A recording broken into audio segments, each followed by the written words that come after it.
ada keberatan yang sangat mendasar. Sidang perdana perkara dugaan fitnah dan pencemaran nama baik dengan terdakwa Dr. Tifa di Pengadilan Negeri Jakarta Timur diwarnai ketegangan sejak awal persidangan. Sebelum jaksa penuntut umum membacakan surat dakwaan, tim kuasa hukum Dr. Tifa sempat menyampaikan keberatan kepada majelis hakim.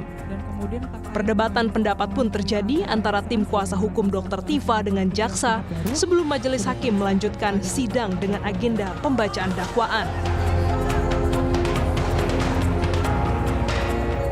Jaksa penuntut umum mendakwa Dr. Tifa telah melakukan tindak pidana fitnah dan pencemaran nama baik terhadap Presiden ke-7 Republik Indonesia, Joko Widodo.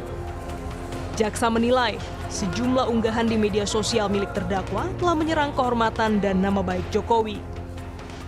Bahwa atas tuduhan terdakwa terhadap saksi IRH Joko Widodo, terdakwa tidak dapat membuktikan tuduhan dan tuduhan tersebut bertentangan dengan apa yang diketahui terdakwa sehingga perbuatan terdakwa merupakan serangan terhadap kehormatan saksi IRH Joko Widodo. 6. Bahwa akibat perbuatan terdakwa tersebut, saksi IRH Joko Widodo mengalami kerugian immaterial yaitu tercemarnya nama baik saksi IRH Joko Widodo secara personal, merasa telah dihina sehina-hinanya dan direndahkan serendah-rendahnya. Bahkan terdapat pihak-pihak yang ikut menuduh saksi IRH Joko Widodo telah menggunakan ijazah palsu dalam pemenuhan persyaratan pencalonan sebagai pejabat publik sebelumnya, yakni menjabat wali kota, gubernur DKI Jakarta, dan Presiden ke-7 Republik Indonesia. Sidang perdana ini juga dihadiri Roy Suryo yang datang memberikan dukungan kepada Dr. Tifa. Di luar sidang, Roy menyoroti isi dakwaan jaksa yang turut menyebut nama-nama lain dalam kasus pencemaran nama baik Jokowi. Tersangka lain sebelumnya yang ternyata harusnya masih ikut juga terlibat di dalamnya. Ada nama Egy Sujana, banyak banget tadi ya, yang kejadian di kantornya Egy Sujana. Ada banyak unggahan dari dokter palsu itu ya, dari dokter Respon Hasiulansianipar, banyak banget ya, Baliki Akademi, terus akun-akunnya dia. Nah harusnya makanya dia tidak bisa kemudian mendapatkan RJ atau kemudian di SP3 begitu saja. Siapa yang mengunggah pertama, itu yang jelas-jelas betul nanti harus diungkap.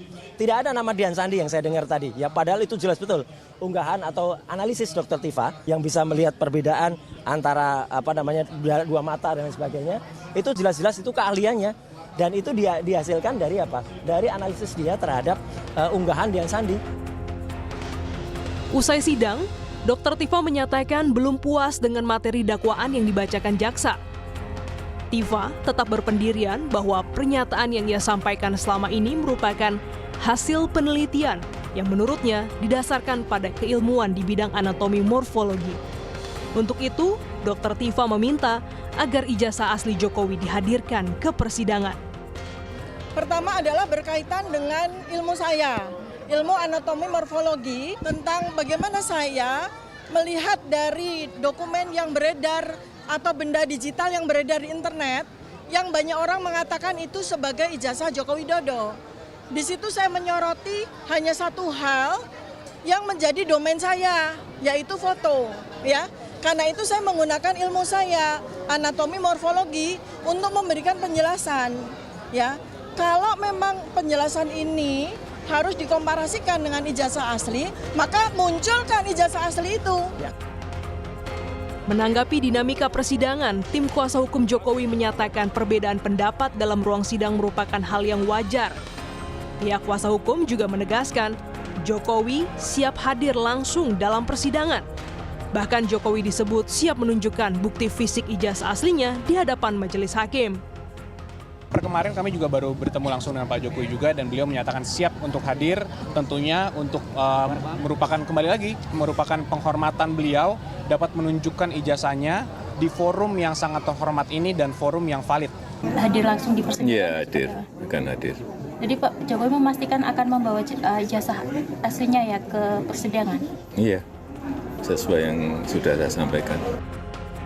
Dr. Tifa memastikan akan mengajukan eksepsi atau keberatan atas dakwaan pada sidang lanjutan pekan depan. Sementara itu, kehadiran langsung Jokowi dinilai menjadi bagian penting dalam menjawab tudingan yang selama ini berkembang di ruang publik, sekaligus memberikan keterangan secara langsung di hadapan persidangan. Tim Liputan, Kompas TV. Sorotan lainnya, Saudara, Kejaksaan Agung menetapkan Sekretaris Deputi Promosi dan Kerjasama Badan Gizi Nasional berinisial LMI sebagai tersangka korupsi penyimpangan tata kelola program makan bergizi gratis.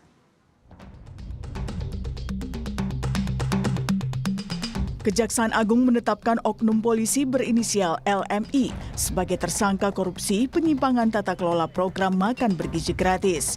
LMI adalah Sekretaris Deputi Bidang Promosi dan Kerjasama pada Badan Gizi Nasional. Sebelumnya, dia merupakan Kepala Biro Hukum dan Humas Badan Gizi Nasional hingga Maret 2025.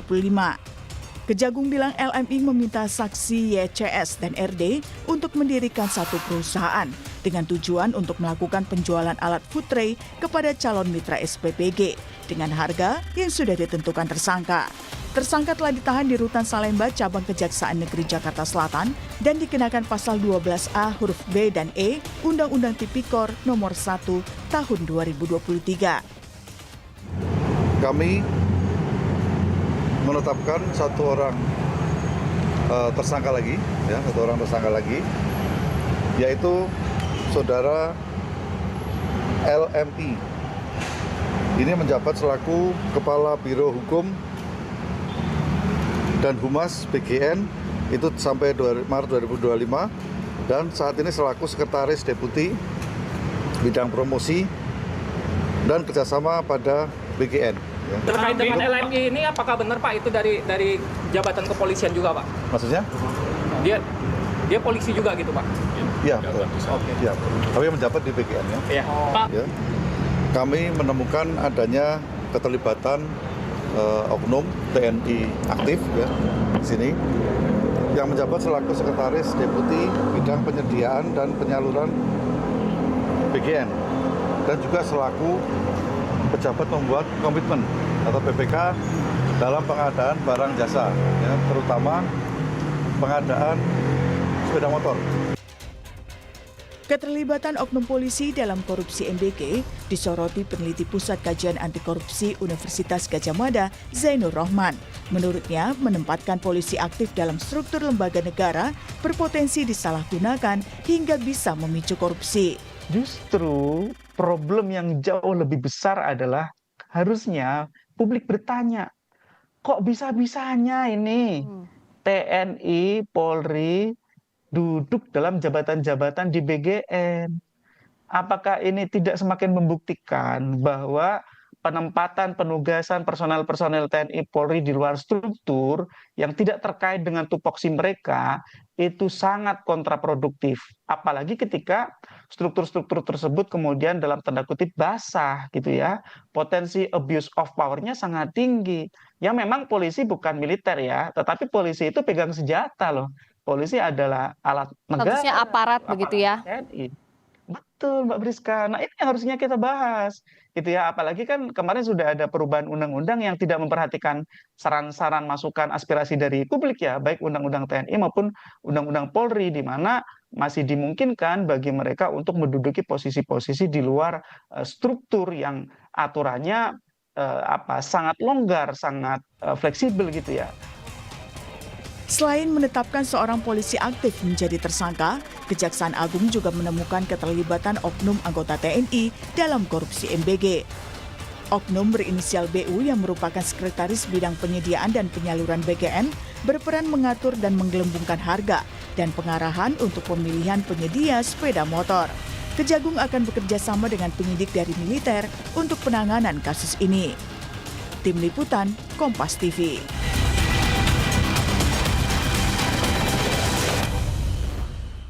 Kita ke sorotan politik, Saudara. Ketua DPP PDI Perjuangan Puan Maharani menepis pandangan sejumlah parpol yang menilai partainya abu-abu di pemerintahan Presiden Prabowo Gibran.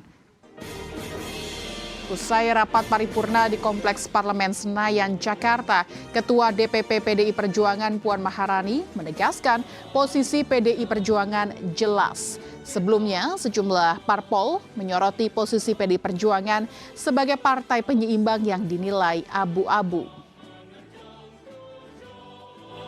Kan belakangan ini PDIP sempat disorot juga terkait yang posisi penyeimbang di pemerintahan. Nah mungkin ada tanggapan kan dari Mbak Puan, soalnya disebut mungkin posisinya PDIP ini dinilai abu-abu gitu. Makasih Mbak Puan. Enggak kok, kita jelas.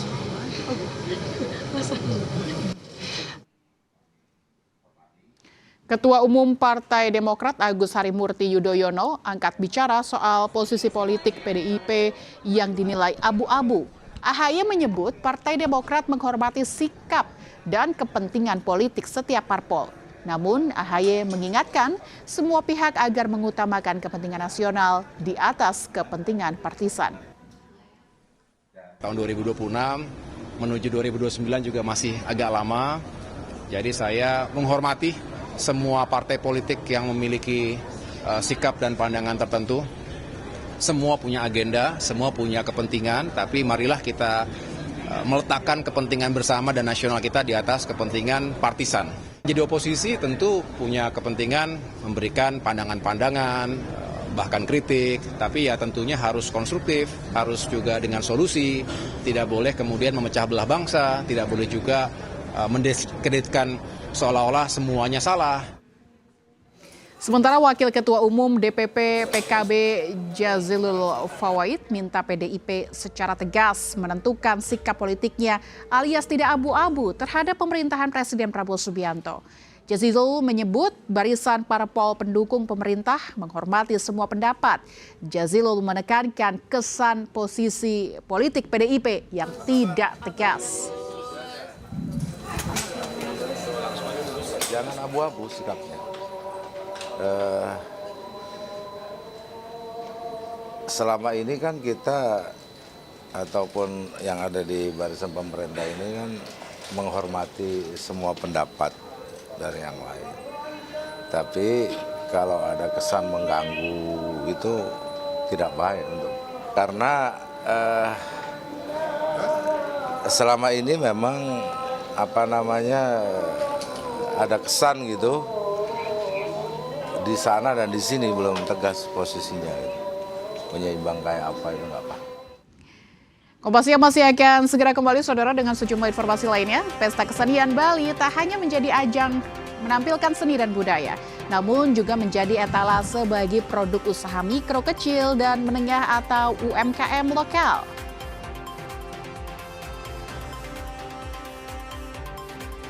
Memasuki tahun ketiga penyelenggaraannya, Festival Durian Hutumuri terus menarik minat pengunjung. 12.500 buah durian hasil panen petani lokal disajikan dan seluruhnya habis diserbu pengunjung. Selengkapnya usai jeda di Cerita Nusantara.